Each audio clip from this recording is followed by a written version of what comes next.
All right, good evening, everybody. We're going to go ahead and get started. We do have apparently a bunch more people who signed up for coming, so we'll probably have some folks join us. I'm Howard Ross, and I'm really happy to be here. First of all, to be at Busboys, because this is one of my favorite places in the city, but also to be here with my friend, my brother, Amri Johnson. Amri and I were just figuring out, we met first in 2003. I got a call from this guy who says, hey, I read some of the stuff you're writing, and I'd love to meet you.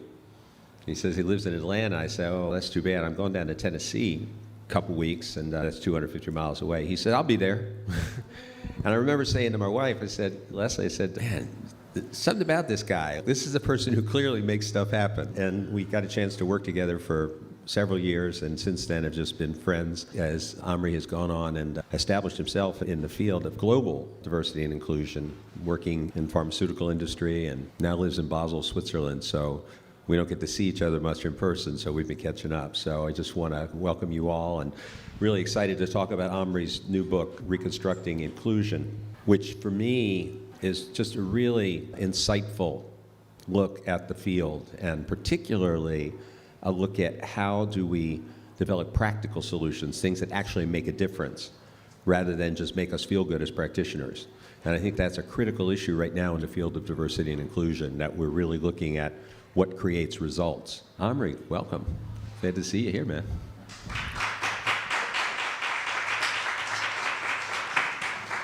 Thank you, Howard. You know, I've known Howard for so long that I actually forgot that it was that long ago. And I can't tell you how much the time that I've had with Howard influenced me, not just while I was there, but it has the work that we've done together and the learning that I've had from you over time has really set the tone for how I wanted to do this work. I want to thank you, and thank you for co-facilitating and being on this stage with me today. I couldn't think of a better person to be with. Thanks. So I've been in 4 different cities now. So I went to Boston, and then I went to Atlanta, Topeka, Kansas, and now here. You're probably thinking, why these cities? And they're all cities that I have had significant experiences in and that have really influenced me. So my time at Cook Ross was mostly here in DC and Silver Spring. And then, of course, I went to college and graduate school in Atlanta. I'm from Topeka, Kansas. And the last place I was before I moved to Switzerland was Boston, and that's where I was about 9 years with the research division of Novartis. So that's the reason for those places. And I want to tell you a little bit about Reconstructing Inclusion. I wrote this book to answer a question. If we deconstructed the notion of diversity, equity, and inclusion, how could we make it more accessible, actionable, and sustainable? And what that means, accessible means it's accessible to everyone. I think a lot of times if you haven't really gotten into depth in this work, you think that you're outside of it. And that's particularly the case for white guys, where it seems like they're not a part of the paradigm, and they absolutely have to be for it to work. So it's for everyone. The second one is around actionable. And when I say actionable, ambiguously prioritized. It means, what does your organization prioritize? And if it prioritizes it, what does that mean, and what does that translate into? And then lastly is sustainable. Sustainable is purpose aligned, and hopefully that's the organizational purpose, but also the purpose of the individuals and the purpose that comes from their hearts. So that's the central question of the book. For those of you that are familiar with the notion of Reconstruction, you know that Reconstruction is truth and reconciliation. And I'm going to tell 3 stories, and this first one is about one of my teachers. I picked him up from the airport, and I was complaining about something related to work.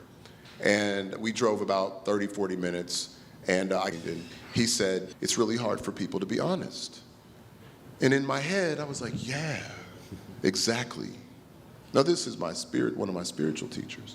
So I knew it wasn't that straightforward. But 2 months later, I was like, wait a minute. He wasn't talking about anybody else. He was talking about me. So how honest was I being inside of what I was engaged in? Where was I causing the matter of that particular conflict? How was I actually creating the conditions for what we wanted to have in our business relationship? So that was critical. So it was an awakening moment. And I think when we talk about Reconstruction, W.E.B. Du Bois talks about Reconstruction a lot, and I'm going to quote him a few times. But Du Bois said that inside of any Reconstruction, nations reel and stagger on their way. They make hideous mistakes. They commit frightful wrongs. They do great and beautiful things. And shall we not best guide humanity by telling the truth about all this, so far as the truth is ascertainable. And so it's important for us to really put the mirror up to ourselves as practitioners and to one another.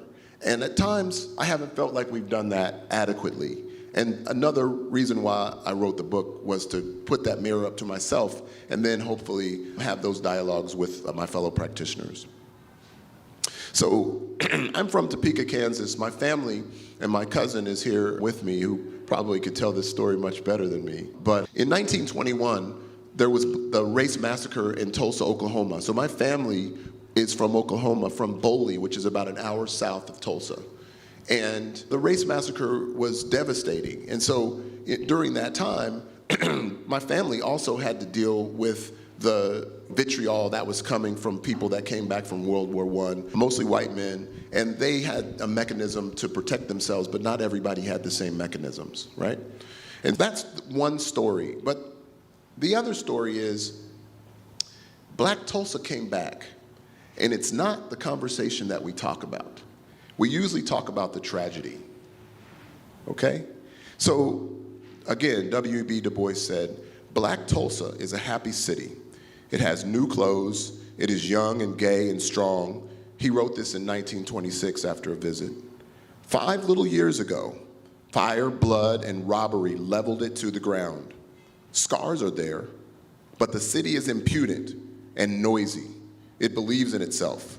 Thank God for the grit. This was before there was Angela Duckworth talking about grit. Thank God for the grit of Black Tulsa. When I saw that, I was like, wow, I didn't really fully understand that Tulsa was so resilient and that community had the capacity to rebuild. Now, the story's not over.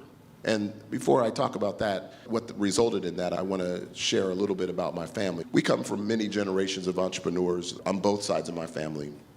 And I would say my family is the epitome of Kujishakalia, which is a term in Kwanzaa meaning self-determination. And when I was writing the book, I was really thinking about where were we self-determined? Where were we resilient in communities that have been historically marginalized? And the conversation is broad, it's not narrow. There's lots of what we call anti-fragility from Nassim Taleb. People bounce back higher when they go through adversity. And that's what Black Tulsa did. Now, at the heart of reconstructing inclusion is that systems are greater than symptoms. Systems greater than symptoms. We spend a lot of time on symptoms. George Floyd was murdered. We spent time on the symptoms. The ground was on fire. We had to do something, but it was incomplete because we weren't focused on the systems. Now, the rest of the story about Black Tulsa. 50 years later, Black Tulsa was leveled again without restitution. 50 years later. This time it wasn't violence, it was legality. Eminent domain allowed the government to take their land without restitution. Now, if we had been thinking about the system, maybe, I'm an epidemiologist, so I believe in prevention more than cure. Maybe we could have prevented that tragedy. Maybe it was possible that Black Tulsa could get restitution and relocate or reestablish itself in a different way. But that didn't happen because we were focused on the symptoms. We built back up after the symptom, but we didn't ensure that the system was in a place where we could prevent that. Because other communities have prevented eminent domain from taking their stuff. Why couldn't that community do that? What relationships, what networks did they need to have to do that? And did they put them together? And the answer is they didn't. So systems over symptom. The last story is around my mentor, Bill Jenkins. Bill was another one of my cousins who knew Bill Jenkins when he was still living is here. Bill was one of those people whose shoulders I stand on. He was an epidemiologist, and he told me when I was at Morehouse that I told him what I wanted to do. I wanted to do population-based health. I wanted to look at healthcare systems, and then I'm going to be a physician. And he said, "You're not going to be a physician. You're going to be an epidemiologist." Now, Bill was arrogant to me. He was 19 and more arrogant than he could have ever been. But to me, Bill was arrogant. And I was like, no, I'm not. I'm going to be a physician. But I ended up going to public health school and becoming an epidemiologist. But Bill taught me a lot of things. And one of the things, I had a lot to say when I was at Morehouse, like all the time. And so one day, Bill and I were in a room and we were talking, and I was talking. And Bill said, Amri, you're so incredibly focused on answers, and you're not focused on the questions. And it's until we ask the right questions, are we going to actually create what we're trying to create? And so one example of that is, those of you might be familiar with Andre Perry from the Brookings Institution. He has this Black Progress Index, and the reason that he went in that direction is because he started asking different questions. The questions that he was asking were, where are people of color, particularly Black people, thriving? And what is creating the conditions for them to thrive? And so in organizational life, what creates the conditions for everybody to thrive? What does that look like for each organization down to the individual, and how can we do that in a consistent manner? What I found is what we look for, we find, and what we pay attention to grows. And if we're looking for tragedy, and we're looking for destitution, and we're looking for deficit, we'll find it. But if we're looking for those things that will allow us to transcend many of the dynamics that have happened in our country, in our companies for years, we need to ask different questions, and we need to focus on what we want to create, not all of the tragedy from the past. I'm not saying we shouldn't know history, but are we doggedly focused on the problem more than on what we're trying to create that's bigger than the problem? It's inside of the organization and societal systems. Without further ado, I'm going to read a little bit from the book, and then we're going to jump into the questions. I'm going to drink some water because I sound like I'm Just channeling Barry White, that's all. My dad had a really deep voice like James Earl Jones. I was like, maybe I'm getting there. So this is in chapter 1. It's time for Reconstruction. I'm writing this book because diversity, equity, and inclusion has never been more vital for organizations. But despite this growing importance, there have been very few frameworks to advance the work beyond historical attachment to representation. Words like belonging and equity have been added to the aspirational outcomes, but the pathways to make this accessible, actionable, and sustainable have not matched the aspirations. With such enthusiasm, it is possible that this is our last best chance to save diversity, equity, and inclusion from death by 1,000 platitudes. Reconstruction is a term that we have heard throughout history, most Americans associated with the policy enacted after the Civil War. New policies and U.S. constitutional amendments created the way for the abolishment of slavery, citizenship to all born on American soil, and enfranchisement for Black men, all men. Then, the gains were lost with policies and inaction that led to a deleterious outcome, Jim Crow. As scholar and public intellectual W.B. Du Bois framed it, the slave went free, stood for a brief moment in the sun, but in a cloud of indifference, a new slavery arose. Perhaps the second attempt at Reconstruction in America happened during the Civil Rights Movement. Political and economic gains came in the form of the Civil Rights Act of 1964 and the Voting Rights Act of 1965, along with the previous desegregation of schools. Federal funds were allocated to programs designed to elevate Black Americans out of poverty and expand the middle class. Unfortunately, this didn't last either. A new, more subtle, insidious resistance emerged. It used legal intervention and interpretation with the intent to maintain or embolden economic dominance. With the gains made by Blacks during the Civil Rights era, the Southern strategy circled back to a zero-sum framing by conservatives that pulled lower middle class and poor whites into believing that the gains of Blacks equaled a loss for them. A similar argument was made by anti-abolitionists, and some people still believe this today. The argument that equitable societies lead to win-lose dynamics was not right or true in the past, nor will it be in the future. What it does and is doing, mostly unintentionally, is presenting DEI once again, despite diversity wheels showing myriad diversity dimensions, focusing on inclusion, and hoping to create organizations where all people belong, as heavily focused on race. This reminds us again that an identity by identity approach, specifically and most acutely Black racial identity and due to subsequent tragedies, Asian racial identity doesn't, as it tends to be framed, serve everyone.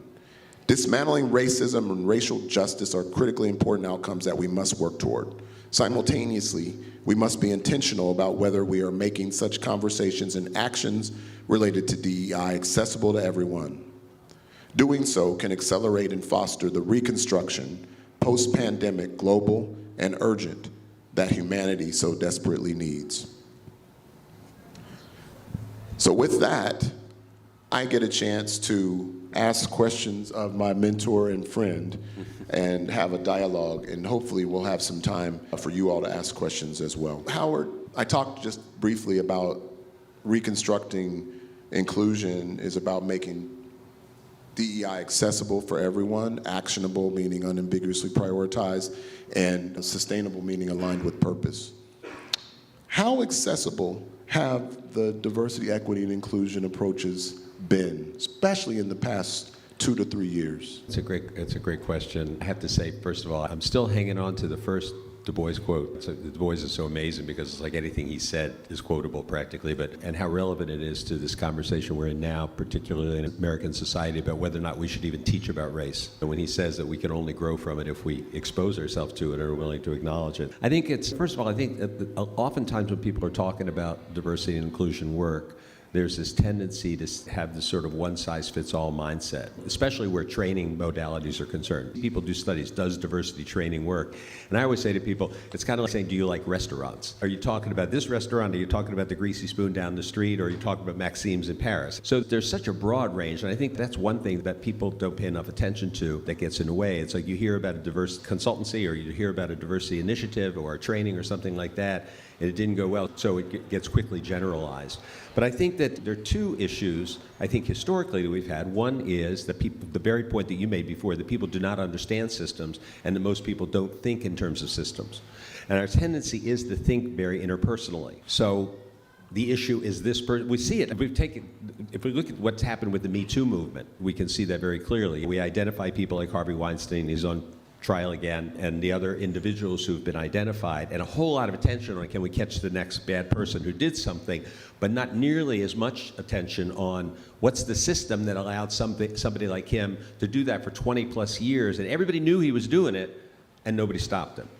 Because if you don't change that system, and the same thing happens in organizations. We know that. I've seen it, you've seen it. We see leaders in organizations who have gone through 12 assistants, because they just can't find good help these days. And nobody stops and says, what is wrong with this person that either he can't hire anybody who can work for him over time, or that he keeps having people coming in and out of the door like a revolving door. So I think that fundamentally, one piece of it is the systems piece. And I think that when we look at our own field, you and I have talked about this now for almost 20 years, I think an awful lot of diversity practitioners also are coming from our own pain. I know that my stepping into the field was directly related to my family's tragedy in the Holocaust. There's no question about that. I didn't really know it until many years until I was already in the field. One day I stopped and put the dots together, and I think that's true for a lot of people. But the problem is, if we're doing work from our own pain, and we haven't worked on that pain, then the interaction with the client system is a healing one for me as the practitioner rather than for the system. And especially if you have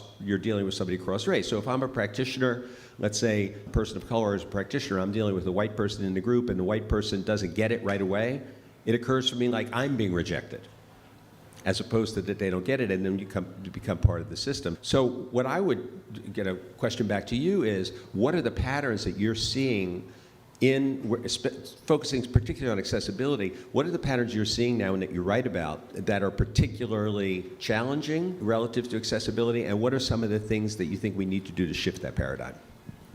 Yeah, Howard, you always ask these deep, compounded questions. I think the patterns that I'm seeing is that people still think primarily that diversity, equity, and inclusion is about representation. Now, of course, that's the case, and that's where we spent most of our resources, but when you're creating an inclusion system, which is in Chapter 6, you're really creating the conditions for everyone to thrive, and that means everyone, and it means that different inputs are required for that to happen. Different people need different things.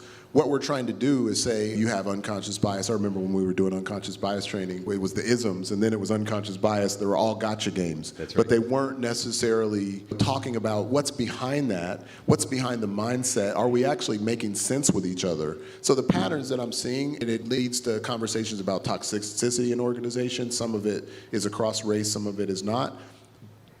But we're not necessarily talking about creating the systems. And when I talk about systems, I'm talking about everything from how your strategy is developed. I know a lot of people that for example, one of my clients, one of the main principals likes to rock climb, right? And so when he goes rock climbing, he takes a few guys rock climbing with him. And they end up knowing stuff that other people don't know. They know stuff about strategy, so the way that they're making decisions, it's not explicit. He's not trying to create inequity, but because he's spending more time and he's subtly saying things, they're tacitly getting things from him that help them understand how to execute differently than other people do. So when we can point that out and put that mirror up, you're saying inside of your strategy, you're giving access to some people, but you're not giving access to others. And so you create inequity right there. They can also get into organizational structure. How is power allocated? What do people who are people managers, what is their responsibility when it comes to using their power to create the conditions for their people to thrive? And how is that being incentivized? So if you say you're going to do everything you can to act as a quote unquote inclusive leader, that phrase has always felt redundant to me, because inclusion as a leader now or as a people manager now, if you don't have it, you're probably not a very good one, right? To have that leadership quality where inclusivity is a part of it, you need to understand that this is not an option. This is how you get incentivized, and this is with seeing that your people are growing is critical. It can get into teams. How do teams function? How are teams sharing information? Just like that executive was sharing information with the rock climbing buddies that were junior.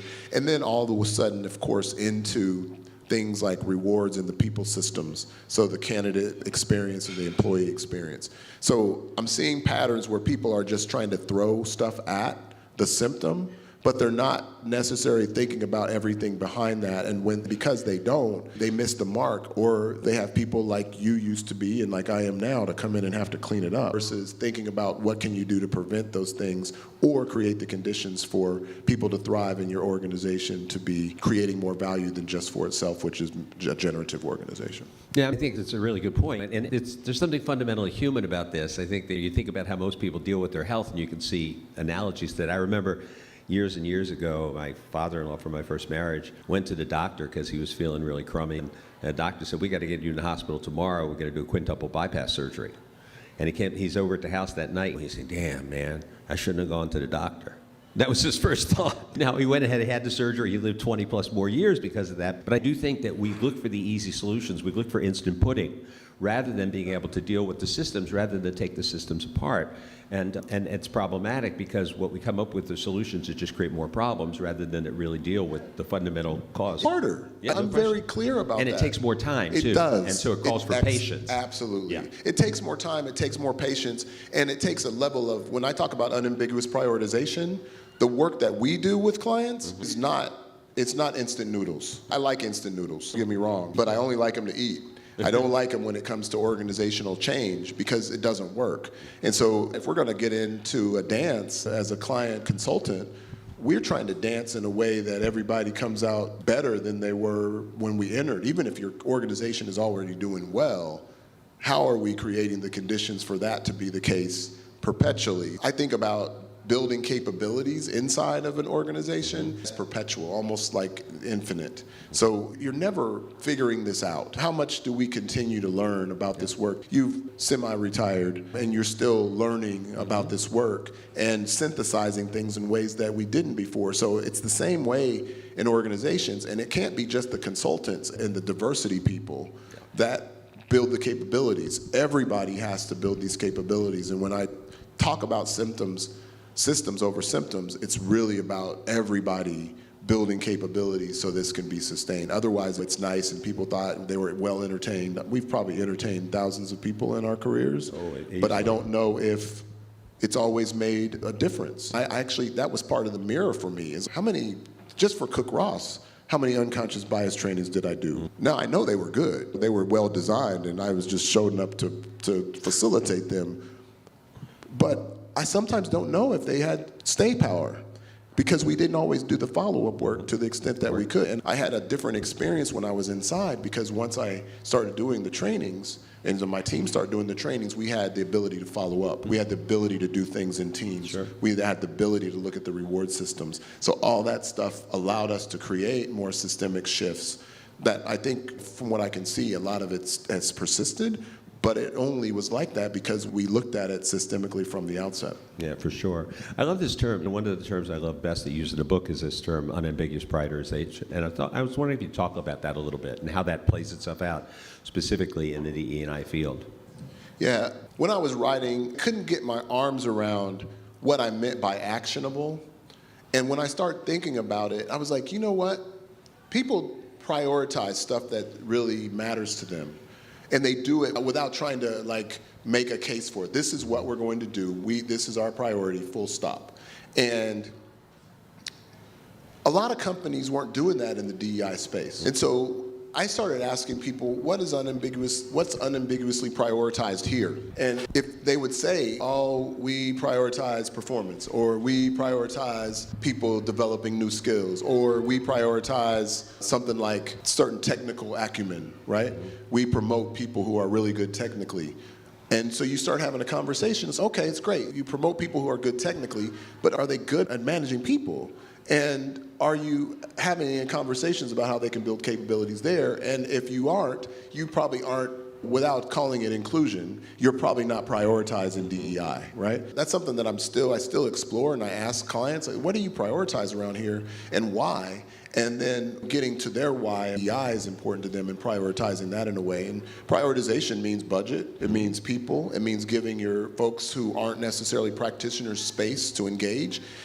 Creating an inclusion system doesn't work without people that are not diversity people. There's a diversity class of humans in companies. It doesn't work if other people aren't doing the work alongside of them, and they serve as hosts or advisors to people doing the work. So mentoring program, for example, can't just be driven by the diversity department. It needs to be driven by people at all levels who are committed to really good mentoring, coaching, and in cases, sponsorship along with that. So that's what I mean by unambiguous prioritization. Things that are important, given it the right resources, and allowing people to build the capabilities so that they can sustain it. Yeah, that's great. I think one of the challenges I think we've had in the space for a long time is that this attitude that this is a problem that needs to be fixed as opposed to a future that needs to be built. And I don't know how many times I've heard diversity practitioners say something like, we're trying to put ourselves out of business. And excuse me. I often think of it as an analogy, think of getting yourself in shape. I know I've worked hard over my life to stay in shape. I know you work out a lot. And if I stop, it's not like that I got there sustains itself within these days at 71 years old. Within 20 minutes, it feels like I'm out of shape again. So I do think that one of the things that's really critical is how do we tie this work into the continuing development of the organization. And I want to also say, insert into this conversation the particular time we are in history, because you asked about the last couple of years. It's no secret that we're at this, that we're in a cold civil war right now in this country. But it's not just in this country. I was listening to the stories about the election in Brazil tomorrow, but this thing just happened in Italy. I was also listening on NPR coming down about what's going on in Israel right now. This story is being told in country after country, this rise of nationalism and this polarity this tribalism that's occurring.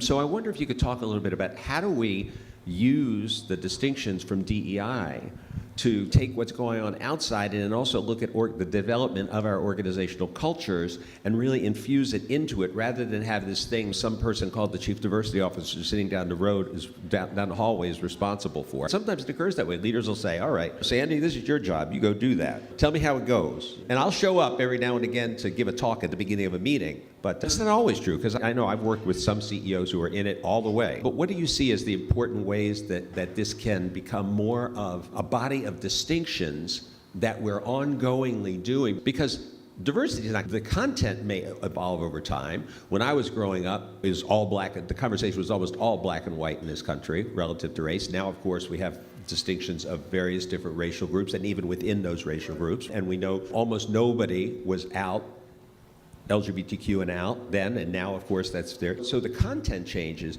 but the notion that we have to understand each other better in terms of our difference never changes and will never change because we'll always have those differences. So how do you see, what kinds of things have you seen really work to help people infuse that into the flow of the organization rather than this thing that's bolted onto the side? Yeah, there's several things. I think there's one thing is that we understand that inclusion, an organization who's focused on inclusion, helps everybody grow. I talk about a concept in the book called Liebig's Law of the Minimum. And it's a story about a chemical botanist called Justus von Liebig. My family would probably criticize me because my German is so bad. But von Liebig was a chemical botanist, and he came up with this notion called Liebig's Law of the Minimum. And basically what it said was, it's like weakest link theory. But he said in a chemical system, in a plant system, the nutrient least supply determines the growth of the plant. And in organizational life, if we focus and we know that there are people who need to develop that maybe are at the lower end of the performance spectrum, we shouldn't just try to usher them out. And I know that there's some companies that's their thing. Amazon, if you're low, you're out. But there's always going to be a lowest person. There's no way around it. So are we deliberate about giving people, creating the conditions for them to thrive? And oftentimes what happens is they can have a bad year and they just get kicked out, right? And then the next year, if you keep them around, they go up and they're like, oh, wow, that was a great turnaround. No, when I remember going through my divorce, I was like a mess. I could not really get it together. And I was showing up at work, but I really wasn't. And people saw it. And if my boss had just wrote me off, imagine that. But she reached out and asked me what's going on, and we were able to talk about it and think about what I needed to heal and get on with it. And that's one thing, is like making sure you're compassionate enough to help everybody grow. And not all work relationships work out, I get that, but do everything you can to help people grow. So that's one. The second one is, I think there's a set of things that I think all in our theory of change, we talk about inclusion systems development as one part of that, and that's what inputs create the conditions for people to thrive, and those might be different for different people over time. The second one is around intelligence. And so I've been working with the Cultural Intelligence Center in Grand Rapids for several years with Dave Livermore's group, and that body of work, because it allows you perspective-taking skills, it allows you to really understand how to work with people across a variety of differences, whether those are values differences, background differences, nationality, etc. To me, it's a more global framework. The skills of cultural intelligence, I think, are paramount for every organization. And then lastly, I think, maybe not lastly, but this is where I'll stop. I think there needs to be better understanding of the data of your organizational networks. And so we do organizational network analysis with organizations to see where are these key nodes in a network where social capital is being lost or not fully exploited. And so you have these people that are just coming with the best ideas, and they're somewhere and stuck in a corner, and they're not tied to anybody that has power that can really hear from them. And I've had situations, there was one colleague, friend of mine, he's so brilliant, and he created a system to find people that had machine learning and artificial intelligence skills before it was sexy in the pharma company. And so he was finding all these people that were adjacently interested, that were already doing some of it, and he started having all these conversations with them. And he went back to the organization and said, hey, there's a lot of people that want to do this. I know this is something that we're going to have to do. And they were like, yeah, that's okay, that's nice, you can keep working on it. And then at some point, they just said, you can't work on it anymore. And he left the organization. Now, right now, in pharmaceutical companies, or any company, if you're not working on artificial intelligence and machine learning inside of your structures and systems, you're not going to survive. And so he was way ahead of the game. Being ahead of the game, he still ended up getting let go because they weren't clear on where he sat in the network and how critical he was to that network. And nobody explored it, and nobody was able to get the most from him. So he left and went to another company, got a huge job, and now he's head of AI and ML for that company. Yeah, well, an old teacher of mine used to say, you can always tell the pioneers because they're the ones with the arrows in their back. And a lot of times the people who are out front of these things don't get valued until just the famous stories about this. Historically, people who came up with ideas and were institutionalized because people thought they were crazy about things that we now consider to be real. One of the things I'd love for you to talk a little bit about, particularly for those of us here who mostly do our work in the States, because you lived in the States, you come from the States, you still do a lot of work here, and you're also based in Europe. And I was curious if you could just talk a little bit about what do you see the distinctions and how some of these dynamics are playing out in Europe versus in the United States? It's been interesting because during the pandemic, I have a son, he's mixed race, my wife is Spanish, but during the pandemic, after George Floyd, my stepkids, they were 11, I think, at the time, and there's lots of marching in the US. I could have marched once a month when I was living in Cambridge, but I never did it. I was gonna do my work behind the scenes. I'm not going marching, especially during a pandemic. So the kids were like, no, we're going. Black Lives Matter. These are 11-year-old kids. And I was like, all right, there's pressure. The black guy has to go. So I went, and I was so touched because the people of Basel, which are predominantly white, were so committed to this conversation after seeing dehumanization on their small screens. And it touched me in a way that I was like, wow, maybe we're having a conversation about humanity, and can we go deeper into that, or do we need to have a racial conversation just by itself without integrating the fact that our common humanity is what brought people out on the streets. It wasn't because everybody was black. And that was the case here too, because there were people of all backgrounds were on the streets together.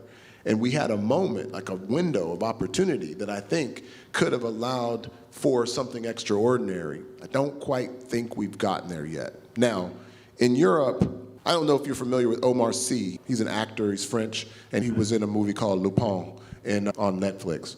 And he moved to the US when his kids were in their late, or right before they were 10 years old, 11 years old. And he said, and this was something that I hadn't heard anybody else think it, but he said when he moved to LA, he became more French than black. But in Paris, he was black. And for me, in Switzerland, I'm American. I'd never been American before. I've been American, but I didn't really think about being American when I was here. And so that orientation for me is people are more anchored on nationality. Doesn't mean that there's not racism. Racism is racism. It was created in Europe. So don't get me wrong. But people want to actually, I think, focus more on inclusion. And they understand there's some dynamics by identity, both acquired and inherent, that need to be addressed, but they really want to focus on the inclusion paradigm more than the diversity paradigm, full stop. And if they focus on the diversity paradigm, they want it to be more multidimensional. And so if you're talking about inherent and acquired diversity or the multidimensional nature of all of us, that's something that resonates there.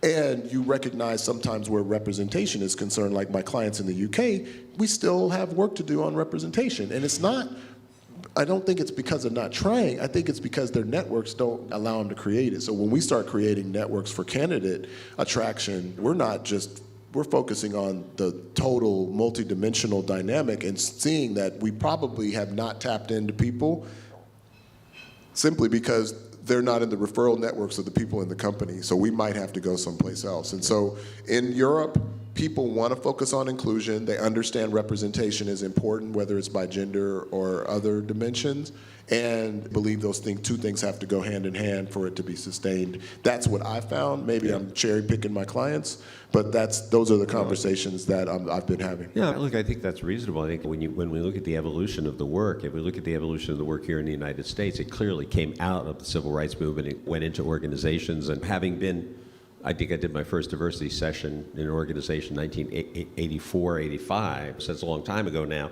And in those days, it was about race and then gender also, but it was like race and gender. And in Europe, I think it's the most part, up until very recently, it was really started to focus on gender. Exactly.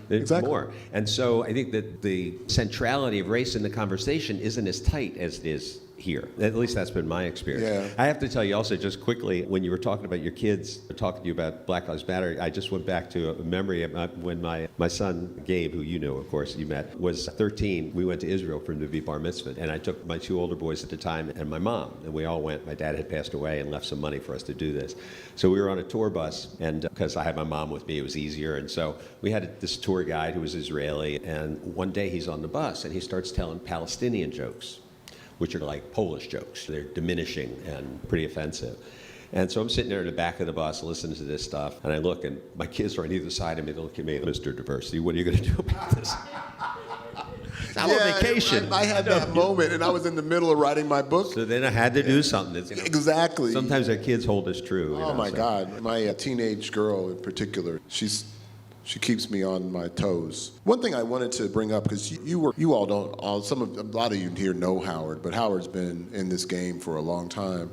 And one of the people that I actually had his daughter on stage with me in Atlanta, April Thomas, she's Dr. Roosevelt Thomas's daughter. Oh, yeah, sure. Yeah. I'm like a Roosevelt Thomas kind of fanboy. Before he passed, I used to find out where he was speaking and put on a suit and go to like companies like I worked there and watch him speak. And I did it like 3 or 4 times. And His work was seminal. No, the article that he wrote in Harvard Business Review, I think it was 1989 or 88 or 89, was seminal to the field. He almost literally by himself made it okay to do diversity work in organizations with that article in corporations. Because in those days, you go talk to people in companies about to say, why the hell would we do this in a company in the 80s? Unless they'd been sued. Exactly.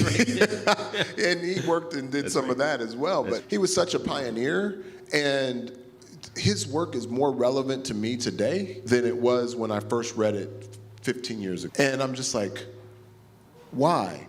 And primarily it's because he gets people to think beyond race and gender, and he gets to requirements. He says he doesn't get away from race and gender, but he knows it's only one part of the conversation. And if we understand our preferences, traditions, and conveniences, our biases, we can actually have conversations and create conditions that are very different than when everybody's just standing on their mound and saying, this is right, and I'm right, and if you don't do this, you're wrong. And it's something that I think all practitioners, and I'm putting this down as a gauntlet because this is being recorded, we all need to go back to the basics, because a lot of us haven't gone and done the deep work, even in the field, nor even our deep work on ourselves. And when I talked about DEI dying a death by 1,000 platitudes, that's what I get worried about. Like, I'm really concerned that we're creating not the conditions for DEI to be transformational, but for it to be mundane. And I know that's not the intention, but if we don't organize, understand basics, and I'm not talking about going to get a diversity certificate from Cornell or wherever, that's cool, but that's incomplete. You have to do some other levels of work. And that's where I feel like if we could do more of that, people should be talking to the elders more. Sorry, but I don't think we are, and I think we need to. I think we take much easier. Again, I think most human beings go much easier to the head work around stuff like this than do the heart work. And the best practitioners I know are people who've done their own work on themselves. And I think that's really critical. So why don't we see if we got some questions out here. One thing I wanted to do, just to stop for a moment, I realized that I meant to do this at the beginning and I stopped. And I just want to take a moment to acknowledge this horrible tragedy in South Korea yesterday. And now say 120 people were killed in this terrible tragedy, and I just don't want to go have that left unspoken, so we can send our prayers and love, whatever it is, for each of us to the people there and support. Let's open it up. Any questions? Yeah, please, Joshua. I have a question. I'm not in an organization about what the life is and all these terms and things are, while organizations are important for the globe and the world, where are we with the 3-year-olds? Where are we with the 4 and 5 years old children? And when we talk about systems, we are mainly talking about organizations. Now, I know they have the money to do all the need to survive out here in this world, but what's done, what is being done, or what has been done from the beginning? The systems begin in the family at birth. And I think it was PJ who said, a child learns from birth to 3. Where is this industry of diversity and inclusion? And by the way, I never like the word diversity, because I think it relegates people to things. And an amalgamation is not telling you, don't be Iranian, but it says, bring your Iranian-ness to the table so we can solve this issue. Well, that's a second thing. But what are we doing about from birth to 3? And how can we get into homes, dinner tables, the most racist time, as Martin Luther King said, is Sunday morning in church. That's where the families are. So where can we and how can we, and are we, doing things at that level? Because I think that that's where we'll be able to change the systems. The United States systems of racism and so on and so forth, that's well made, that's founded. And unless we have a revolution where all things are destroyed, it's going to stay in place. But maybe it can start with children. And that's it. Shall I ask you? Yeah. Okay, good. Joshua, I think that the very fact that what you're saying is true, that the revolution can start with children, is why we're seeing this pushback on educators right now. It's why that pushback on educators is so dangerous. This notion that parents should just be the ones who decide the curriculum that their children learn. I was having a conversation with somebody recently who's taken that position. I said, let me ask you something. Do you go to the doctor? So of course I go to the doctor. I said, when you go to the doctor, do you want a doctor who studied a curriculum that was designed by medical educators, or a doctor who was go to a curriculum that was designed by his mommy and daddy? This notion that our curriculum for our children should just be completely left up to parents who may or may not be even educated themselves. You have a father who's a truck driver with a 7th grade education. I mean, so I think it's really dangerous. Now, I think on the other hand, schools are, I said I'm a former educator, and I think that there are a lot of people, and one of the reasons this pushback is happening, because there are a lot of people who've been doing some really brilliant and effective stuff in schools around the country. Things like teaching young kids to use mindfulness practices to deal with stress and trauma growing up in dangerous environments, and doing work with kids around collaborative learning that have kids of color and white kids work together on projects, things like that. So I think you're absolutely right. But it is all part of a system, as are our families for that matter. Our families are systems. So I think for me, it's a both and. I think we have to look at all of our systems in terms of that, and always take an approach that, and I also think that there's something that's going on in the space right now, in the diversity inclusion space, and I don't know, Sandy, if you're saying this too, this is my dear friend Sandy Harris, who's the Chief Diversity Officer at MedStar, so that's why I keep going to Sandy, because Sandy lives this stuff every day. Holly also works in that thing, so there are a number of people here who do that work, and that there's this kind of thing now where we have a tendency to always be bifurcating either or stuff. So you have people who say, forget all the individual work, we just got to work on the system. And then you got people who say, we're going to work with individuals. And I was like, why aren't we working with both? Because you change a system, but if you don't deal with individual stuff that people have, trauma and background stuff and all that kind of stuff, the system is not going to, it'll just go underground in that system.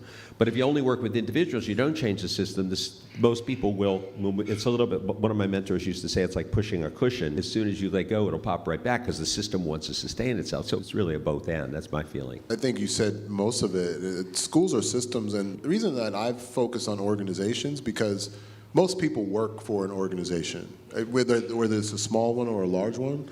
And so there's some influence that you can have. And that's why I think sometimes when you haven't done your personal work, it can be dangerous to do this work in organizations, because you're giving something to somebody that they're going to go home and transmit to their kids, particularly if they didn't fully understand it because you weren't like a good steward, you weren't putting the mirror up to yourself. That's dangerous. And it pisses me off when I see bad DEI work done. It really pisses me off, to a point where I'm like, do you all understand these are people's lives that you're dealing with? Don't think that this is light. This is not just about you making some coin. It's real. And so I use organizations as a vector that hopefully can also touch society, and it's not enough. And so we should be having these dialogues in schools. Kids should be doing different types of learning. There's a lot of oppressive learning that's going on in organization, if you even call it learning. But there's some other really good practices, what you were talking about with some appreciative inquiry practices around learning. That's one of my heroes in the social constructionism space, Ken Gergen, has talked about in some of his work. There's so much possibility, and we need to go deeper. And Reconstructing Inclusion is not a DEI light. So if you want to do DEI light, don't read it. I mean, read it, but maybe you'll change. Or buy it for somebody else to read. Yeah, exactly. But I think you're reading it so we can all deepen. And I haven't figured this out. So stuff like the dynamics in school systems, those are systems that are just as complex as any large organization. And have I figured that out? No. Can we figure it out together? I absolutely believe so, or I wouldn't be doing this. No. This is the most important time in human life. Yeah.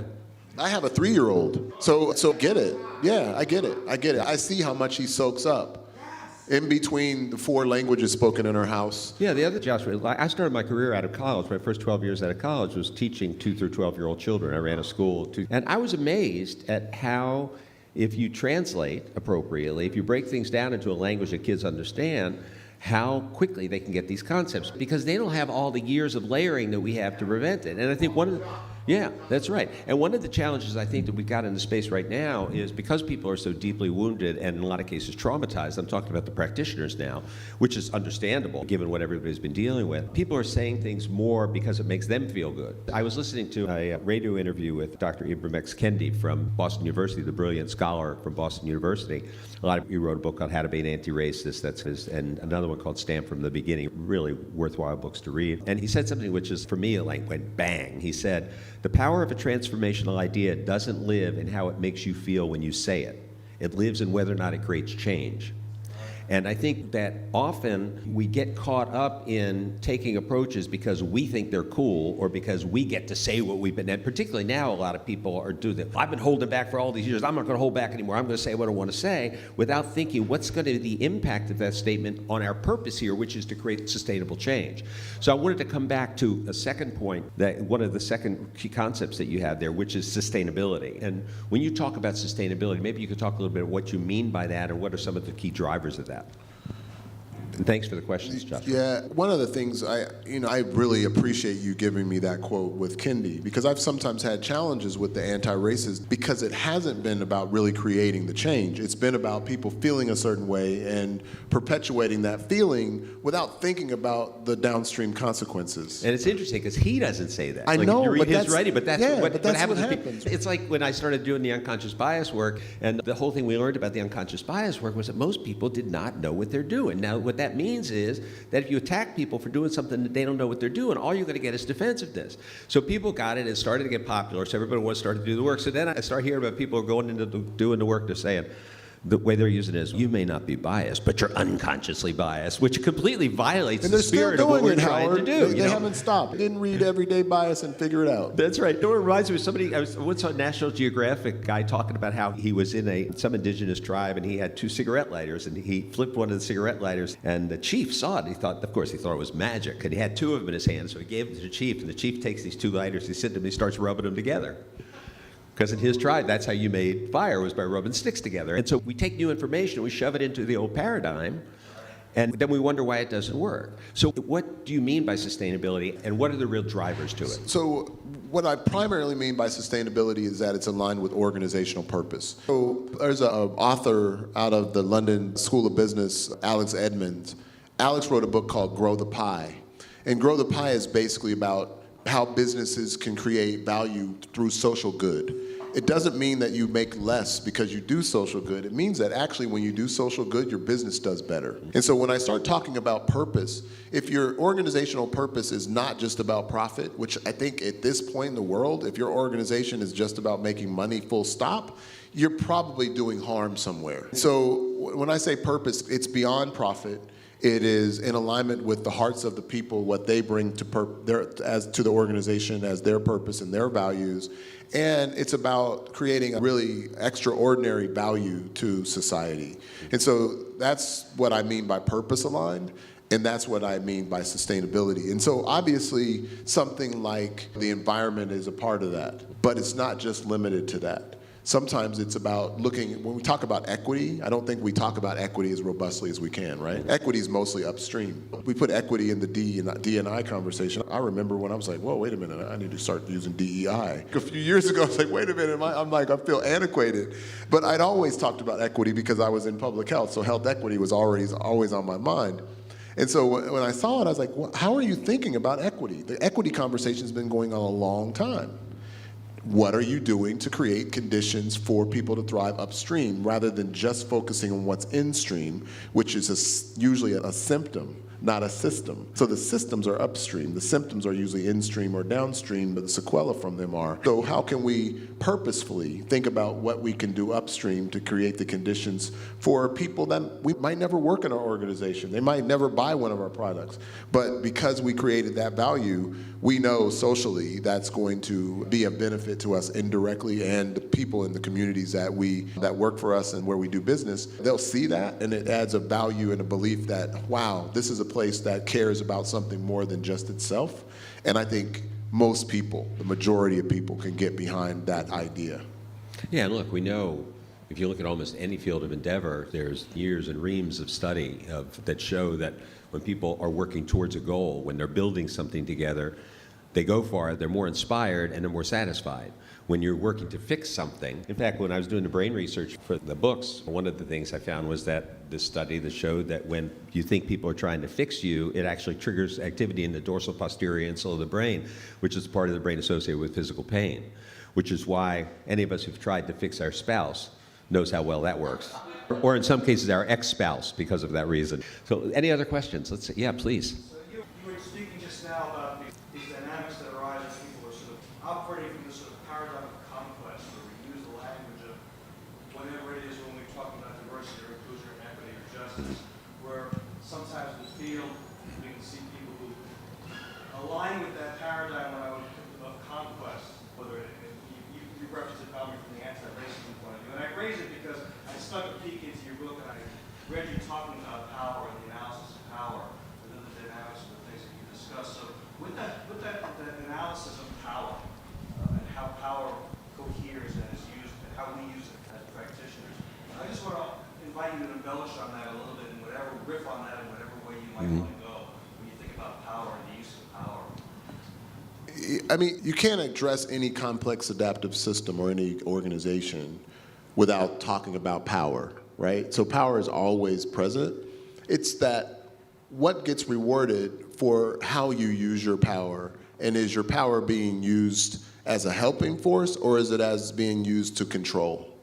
And when I talk about it in the book, there's different types of power, and one of our good friends, Suk Obi, who also endorsed the book, he talks about how can you use power for good versus just using it for self-gain. And to embellish on that anymore would be incomplete because it's pretty extensive, but the main idea is to say, when you hold positions of power, and sometimes you don't even realize the power that you have in an organization, if you're using your network as power, if you're using your relationships as power, and you're only using them for self-gain, you're probably not really practicing inclusion with a lens that is going to create the conditions for people to thrive. If you use that power appropriately, you actually can get a lot done and move the needle in ways that just otherwise you wouldn't be able to without having such influence. I think that there's another component too. It's particularly for somebody who runs a company, in your case, and I certainly was in that. One employee, because I don't want to be an employer with an employee-employer relationship. Yeah, okay. My analysis. But anyway, people who are in leadership positions, I think it's really important because the gentleman who Amri was talking about, who's a very dear friend of mine as well, Sukhvinder Obi, is the head of the Brain, Body, and Action Lab at McMaster University, and he actually studies the brain and power. He does these remarkable experiments where he wires people's brains, puts them in these high-power, low-power circumstances, and watches how behavior shows up in the brain. And what he found was something that's really fascinating. He found that people in high-power positions actually produce less empathy in their brain. And it doesn't matter who, it doesn't matter race, gender, or any of that stuff. In fact, when he studies situations, for example, that we normally think of sexual harassment certainly as a power dynamic, and it's mostly been attributed to men because that's how the power dynamic is in society. But when he creates circumstances in laboratory environments where he can remove that external power situation, what he finds is the behavior is not that much different for women in those circumstances as well. Power affects people the same.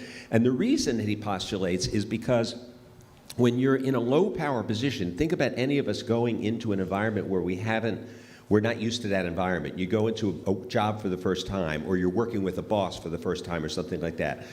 Your tendency is to scope out the environment and figure out how are you going to be able to function here, to check things out, to see where other people are. That requires you to externalize. It requires you to take in data about other people, which is part of the empathy center of the brain. So as soon as I start looking at my friend Sam here, and I know that he's out there, and I'm starting to think, okay, like how's he doing in this situation? If we were working together as a leader, that would require me to look externally. But usually what leaders do, they're put in circumstances where I need to produce a result, and so the people who I'm working with easily can be seen as resources to produce that result. So I'm pulling them to the place I need to go rather than being concerned where they need to go. And this is not, I'm not talking about this like touchy-feely bullshit. I'm talking about, you can see it in the brain patterns of people and how it plays itself out. And so it doesn't mean that as people in leadership position that we can't avoid this problem.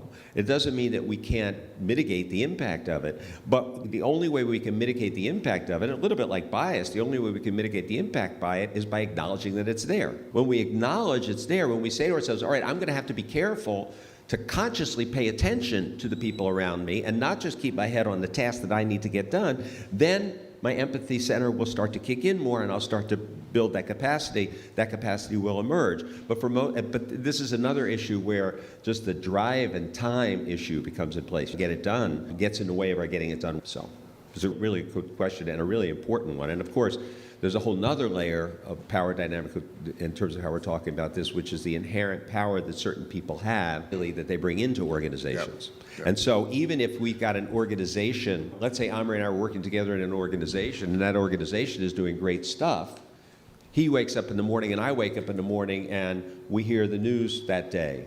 And we see the next thing that's happened. Or our kids, like you said, our kids tell us something. Or we're driving to work and there's a guy who pulls up next to, let's say a guy pulls up next to you, a white guy pulls up next to you, and you look at him and he goes like that. Or you pull into the driveway at the office and the guy who's at the front, the gate guy, has this lovely conversation with a white guy in front of you, but then just is like very officious with you. And then you get, finally, after all these things happen, you get onto the floor and you see me and I say good morning, you say, yeah, good morning. Because that grinding effect that occurs, all these little things that happen that are part of the systems, as you were saying before, Joshua. So I think that we have to understand that we can't avoid the fact that this goes with us wherever we are.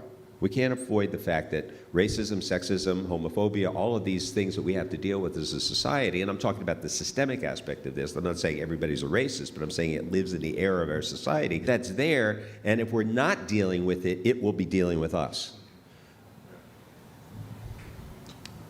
Other questions? Yeah, in the back, please.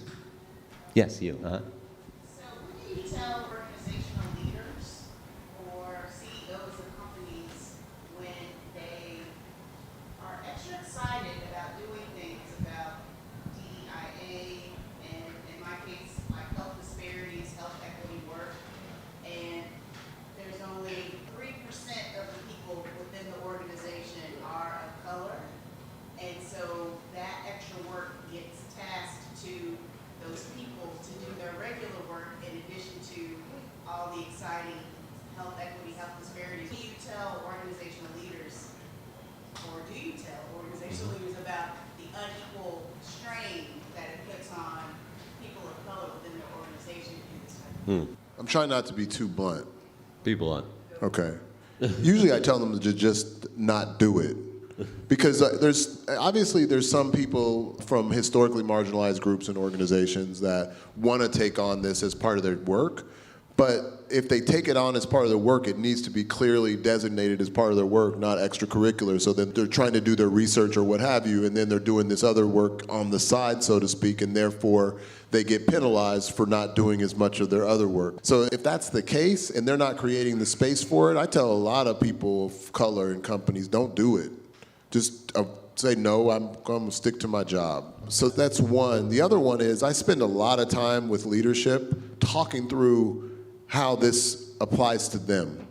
Because a lot of times they think this is for somebody else, for them over there. I don't really do that us and them type conversation. You can see one of the chapters in the book is really about getting out of that us-them dynamic. But if you're not intentional about as many people as possible becoming what I call, they're not like quite skilled practitioners, they're more like ambassadors almost. Yeah, they're almost like ambassadors to create the DEI work. It shouldn't be just for the group that's the minority. It doesn't make sense. There's too few of people to get that done in any meaningful way. So I think creating a robust council is one way, and making sure that council is well represented across different demographics, and then letting that council also use their networks to enroll other people to do the work with you. But if it's just, okay, we're going to do some stuff and get the blacks and Hispanics, et cetera, to do it, it's a recipe for failure, and it actually could do more harm to those people than actually what the organization might aspire to. Yeah, to add on, first of all, thank you for doing that work, because work in health disparities is critically important work, and people's lives depend on that work. So thank you for doing that work. I think that to add on to what Amri's saying, when a CEO says we only got 3% of the people, and therefore they get it, there's first of all the equity aspect of that particular employee. And so if you're asking this person to do this work, and this work is going to take roughly 10 hours a week to do, let's say being on committees or something like that, then that person, then 25% of their assessment should be based on that work, and 75% of assessment based on the other work. So if, let's say, they're in sales, they shouldn't be held accountable to producing 100% of sales numbers. They should only be accountable for producing 75% of sales numbers, because 25% of their job is doing this other thing. And I think that from an equity standpoint, that needs to be set up that way. So I think that's the first aspect of it. But I think the broader issue is it points to something that you were saying earlier about the tendency for us to fall back to this notion that only certain people can do certain work. And so the conversation I used to have when I was doing a lot of work in healthcare with leaders was, is this work, for example, for those people, or is this work for the organization? Do you want an organization that practices healthcare in a way that adds to or sustains disparities, or do you want an organization that provides quality healthcare to everybody and that everybody gets the same treatment? If you want an organization which everybody provides that treatment, then everybody in the organization has to be working on that, not just the 3% who represent the externalized or the marginalized groups. Everybody needs to be working on that. And this is why I think a mistake a lot of people make, because you do have these organizations, we used to call it the Vermont effect. There's no diversity, so they think they have no diversity problem. But the truth is, that 3% may represent certain people, but there's a whole other group of people who are LGBTQ and have healthcare disparities associated with that. There are other people who have family members at home that they have to deal with various different ways. There's a whole panoply of different things that impact that, but we tend to look only in this area because that's what in our minds, in the paradigm that we have in our minds, we associate with diversity. And so a lot of people will create diversity committees, for example, in an organization that's, let's say, 25% or 75% white. They'll create diversity committees in which 80% of the people on the diversity committee are people of color. And then they wonder why that diversity committee doesn't have huge impact in the organization. You got to get the people in the room. And I always felt like I'd rather have people in the room with me than outside throwing things at me. So, absolutely. And I'm very deliberate when we're building councils with organizations. And they just, by their nature, they have to be representative. And when I talk about unambiguous prioritization, the leadership has to be involved. Yeah. Not just as sponsors, but sometimes just coming in and making sure that they understand what they can do to create the space, to what they can do to make sure that the right resources are available, what they can do to tell certain people on their leadership team, for their managers deeper into the organization, not to get in the way of that council be engaging and not penalizing people for doing this work, because we've seen the research that people get penalized sometimes for doing this, and it shouldn't be that way, and we can actually mitigate that by thinking about it upstream and creating it in a way that is very clear that this person's responsibility to the organization lies inside of this work as well as their day jobs. Yeah, one of my mentors in organizational work used to say, he taught me this question to ask, which has been one of the most valuable questions that I've asked CEOs over the course of my career. When I start working with them, we'll have the whole conversation and decide whether to work together. And I'll say, I got one more question to ask you. What if we go out and we do the assessment and we find out you're the problem? And I've often determined whether or not I want to work with the person based on how they respond to that question. If they say that I want to hear it, then I'd say, all right, let's get started.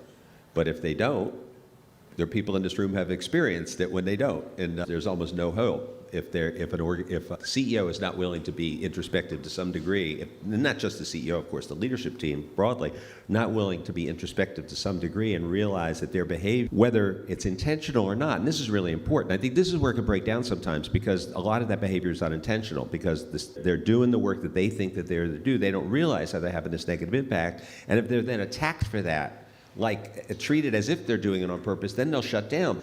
Because then in their minds, and in a sense really, the work is an antibody to their system. It's really being done at them rather than with them, and there are a lot of people who are going to tolerate that for a long time. Anyway, thanks. There was another question. I'm mindful of time too, but we're right at 7:05, so Okay. we can probably take one more question and then Okay. we'll wrap it up.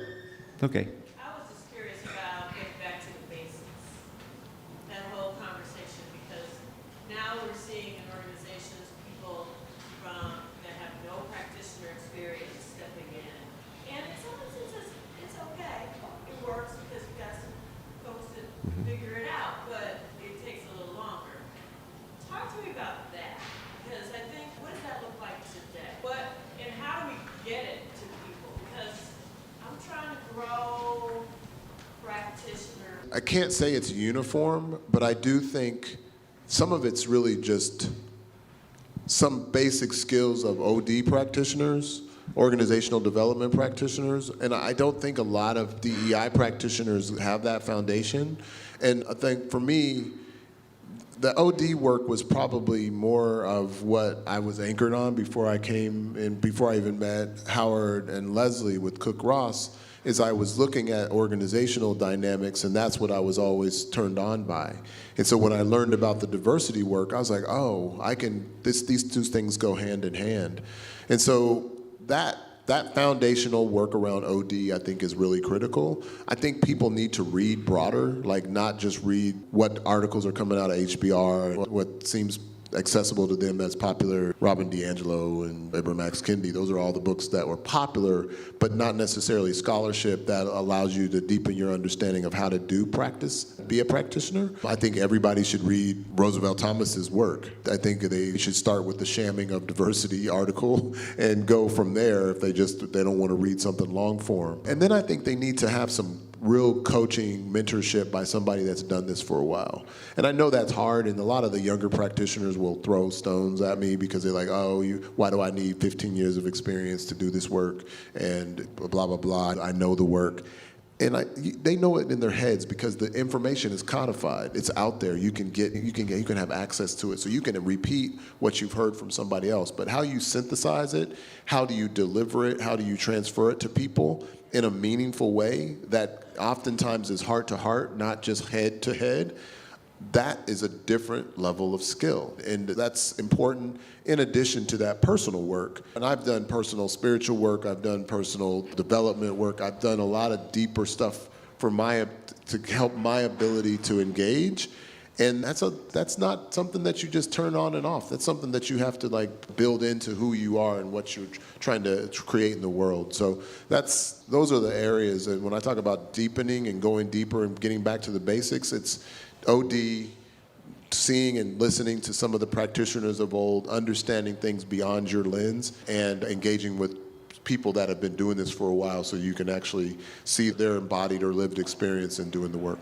Yeah, I think that it's interesting, this whole conversation about experience and the role experience plays. And there's a famous quote I'm sure all of us have heard from George Santayana, the great Spanish historian and philosopher, when he said that those who don't learn from history are doomed to repeat it. For example, when I started doing this work back in the 80s, we were doing that in-your-face, I called it find them and fix them work. You find the racist or sexist in the room and beat it out of them, convince them why they're wrong. And we realized it didn't work. It worked for certain people who are already leaning in that direction, but for the most part, what it did is it shut people down. They either go into hiding or they get really pissy about it, one way or the other, but they weren't embracing it. And then we learned over time that you've got to be, if you're really going to do work, you've got to be a change agent in the room, not an advocate in the room. When we're in there, we could be out marching for Black Lives Matter, but we're advocates, but when we're in the room doing this work, we've got to be change agents. So we've got to think from a change agent mindset. And I think that there are different mindsets. People can have both mindsets and know when to apply one at one particular time. But now what we've seen is people are coming back to that same particularly post-George Floyd, we saw a lot of a rise of that kind of stuff, in-your-face stuff. We're going to say what we haven't been able to say. And of course, we're now seeing the backlash to that again. And again, people are trying to shut the work down. So I guess best, maybe a way to say it would be, even if people are starving to death, shoving food down their throats, not the answer. We got to find a way that people can swallow it.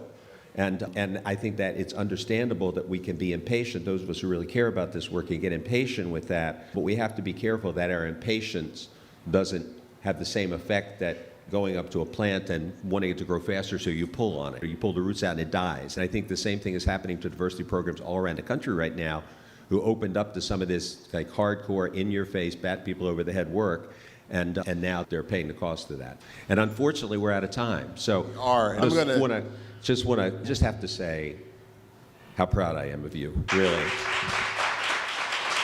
and how much I love you. I love you too, man. I stand on the shoulders of a lot of giants, and this man's pretty much a giant too. And so I stand on your shoulders, so I wouldn't be here without you. Yeah. I'm going to just close with a quick passage towards the end of the book, and then we can And the adjourn. books, by the way, are on sale. If you didn't hear that, at the front counter. Thank you, Howard. So please get those. And we'll be back here. We're going to have dinner here, so if you could get the book, you can come back and Amri can sign it for you. All right, great. When I started framing the ideas in the text, I was interested in creating a space for convergence, a common center like that of a labyrinth or the Ubuntu-inspired image on the cover of the book. The idea was that DEI supporters, naysayers, and those on the fence could enter into dialogue, not to see who or what is right. Single-minded pursuits to be right have never transformed anything. Rather, to recognize that Ubuntu, I am because we are, is our truth. I challenge you to take my offering in this book as an invitation to continue the journey, to ease on down the road. Our polarities and differences of opinion, perspectives about organizational purpose, how we live our values, and the responsibility we have as individuals to create more equitable society will persist. In fact, they should. Most of what we encounter in the complexity of our organizations, communities, and countries requires that the diversity of responses that typically emerge. Some perspectives will resonate with you, others will not. There is a caveat. Inhumane, compassionless, cold-blooded treatment is never acceptable. If it is detected, even the slightest scent of it must be swiftly dealt with. My hope and aim has been and continues to be opening up possibilities to build DEI with a conversation for our collective advancement. A dialogue with fellow practitioners, clients, advocates, and adversaries to explore the realities of our interdependence, familial, civic, planetary. Since the book's early framing, the world has changed. The evidence for our indivisibility has been amplified. To fail to acknowledge it is to be in denial. To be in denial is futile. I am convinced by the convictions of countless inspirational and influential people I have encountered and observed that there is momentum towards inclusivity and equity, serving as essential structural elements towards sustainable organizational and institutional thriving. My conviction, which I was questioning as I began my writing, has reinforced the magnanimity, integrity, and vision for uplifting the humanity of all towards the greater good without compromise. Our collective minds can align with an intention to stand for the world we envision for our children and future generations. A world where a global citizenry recognizes that there is no viable or sustainable do-it-yourself strategy. In the quest for inclusive and equitable organizations and communities where their stakeholders exist, we all win or we all lose, as we are all part of the superset that is humanity. I know that it is impossible to return all the grace that the universe has bestowed upon me. I will just keep choosing humanity and trust that doing so resonates in enough hearts to make a meaningful difference towards our transformation. We can all win together. It's the only way we will. Thank you so much for coming.